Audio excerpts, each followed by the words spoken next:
afternoon and welcome to the vlog for Thursday the 7th of August. I hope you're well and you've been having a good day. Late payments, I promised, was going to be the subject. We are quite fortunate with the CX, if you only work the CX, that you do spread your bad debt liability. You may work between 20 to 50 different shippers a month, depending how busy you are and how much you work.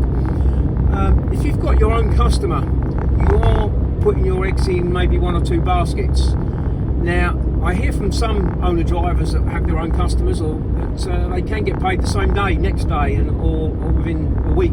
If you've got that, that's absolutely fantastic. That's keeping that liability right down low. I'm sure there are some people out there whose customers do still pay 14 days, 30 days, and maybe worse. And of course, that can cause you a problem. If you did £500 a day with a customer, it's £2.5 grand a week, that's 10 grand a month. And if you're paying out for subcontractors, if that company was to go belly up, you're in for quite a bit of money. I've been quite lucky over my time at 21 months. I've only had 4 people knock me completely. 2 of those were for £60 including VAT, one was for £72 including VAT, and the biggest one was 144 including VAT. They're all companies that went out of business, and one of my little moans of CX may be that when they know a company has gone out of business or suddenly seems to have stopped trading and posting, and the bad feedback is creeping in from other owner drivers, they don't really tell us. I think they should put an email out to give us a heads up. We're obviously not in these sort of numbers, but an example of a transport company, large transport company down in Kent, AE Chilled, you may have seen their trucks on the road.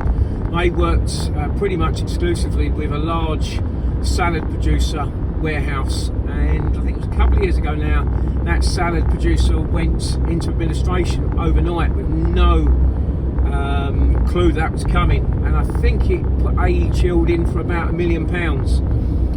They survived. They had another benefactor stroke customer that bailed them out, and their trucks now, you may see them with BIG transport on, big transport, still pulling some AE Chilled trailers as they slowly changed the name over, but they had to sort of almost, well, they sort of started again, and that obviously isn't going to happen to us in that sort of extreme amount of money as same day couriers, but we have to be careful.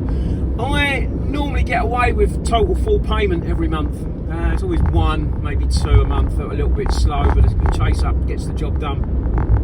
For June, which was all due at the end of July, I had 4 that hadn't paid me. 1 was a transport company and 3 were couriers. Now, everybody chases in their own way. I'm sure some of you are on the phone at 9 o'clock the day after the payment was due, chasing up. I'm a little bit more laid back. I give it a few days.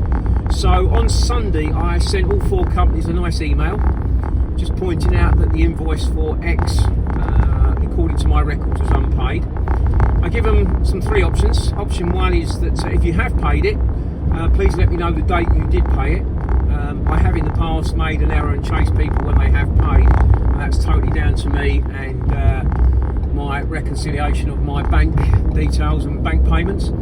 Option B is if you haven't paid it, could you please pay it by the end of business Wednesday, yesterday.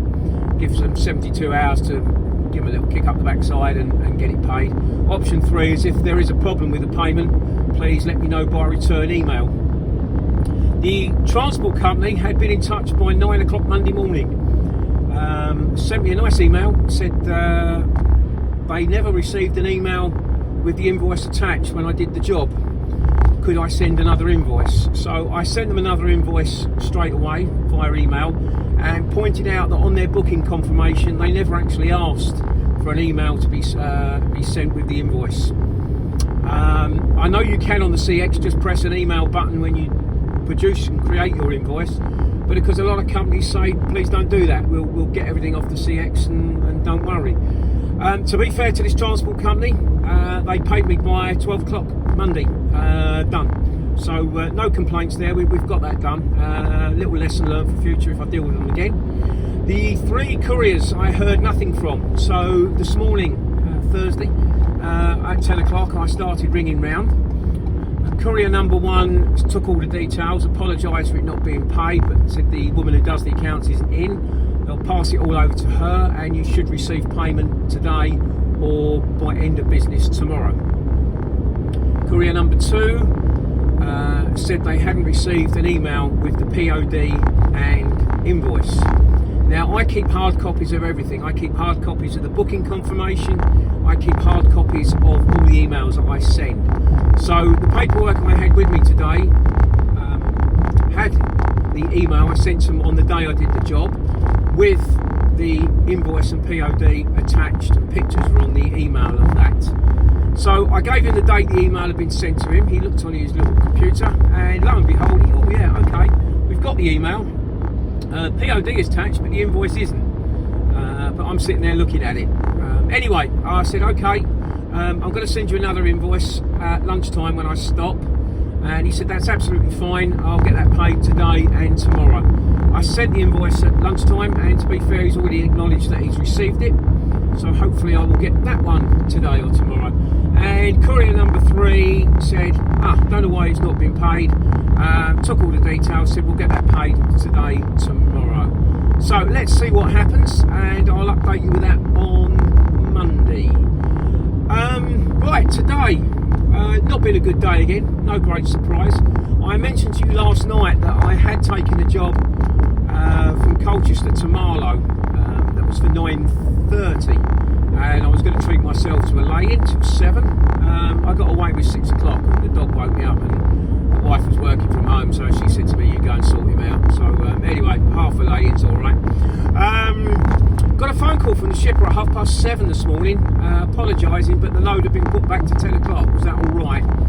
Bear in mind, I'm sitting indoors, I hadn't had my breakfast, there wasn't really a lot I could do, so I said, yeah, fine, don't worry. Anyway, doing my normal thing, I got down there at 9 o'clock. It was a long wheelbase job. No, sorry, apologies, it was a short wheelbase job, small van job. 103 miles, of which I got £100 for it. And it was collection from the University of Essex in Colchester. Now, if you've ever been there, it's like all universities, there's loads and loads of different departments, and it can be a little bit of a nightmare to find. Couldn't quite find the right department on a map I looked on Google yesterday, so what I did, I went to the main stores. If you've ever got to go to the University of Essex, there's 2 entrances, a Colchester one and a Wivenhoe one. Just go to the Wivenhoe one and follow the directions for campus deliveries. Reported there at 9 o'clock. The chap didn't know anything about it, but he said let me speak to the department, which he did, and then told me go to just up the road. They're all bay numbers. The stores are in bay 1. He just told me to go to another one. He said the guys will meet you there, which 5 minutes later they did. They came out with a pallet. Didn't have a forklift. The pallet had 2 big boxes on it full of computer equipment. It was too heavy to lift on the pallet, so we took the individual big boxes off, and 3 of us managed to put it on one at a time. Even then it was still heavy, but we got it on. And I was away at 9:30, so no loss there, that was fine. Delivery was required in Marlow by 12. Great run down there, no issues. Got there just on 12 o'clock. Little bit of an issue finding somebody on site. It's school holidays. There were workmen around. It was just a case of tracking down the right person in the school. But we did that after about 10 minutes.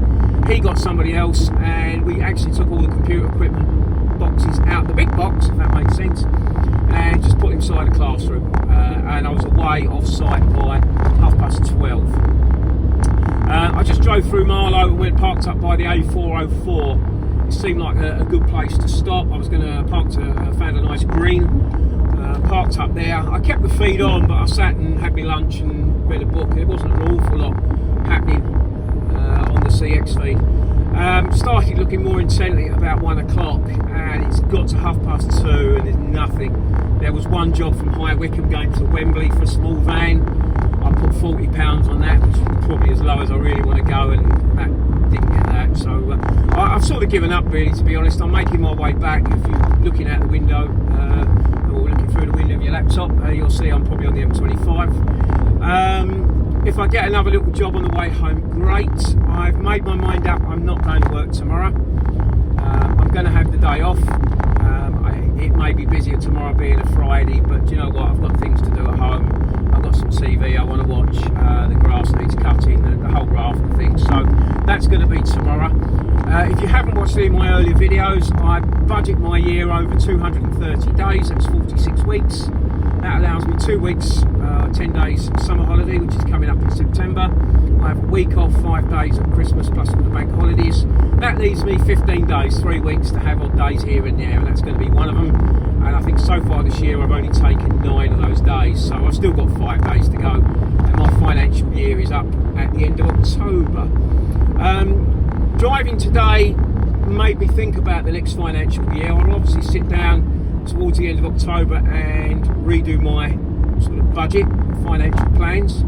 I think maybe next year I'm going to cut it down to 200 days, and probably January, February and August I'm just going to go down to 3-day weeks. I think I can make it work. My expenses hopefully will drop a little bit next year. I'm hoping maybe the goods in transit will drop a little bit, maybe it won't. I certainly haven't got a big service coming up. The big service I had, the 100,000 service I had on the van this year, was £2,000 because it needed a new wet belt. That was pretty much 1,000. I will have some services during the course of the year, but they're not going to be anywhere near £2,000 in total. So I can trim some expenditure off, bits and pieces. I never worry too much about fuel. It's a variable expense, so I don't predict that too much. I just go with the flow on that.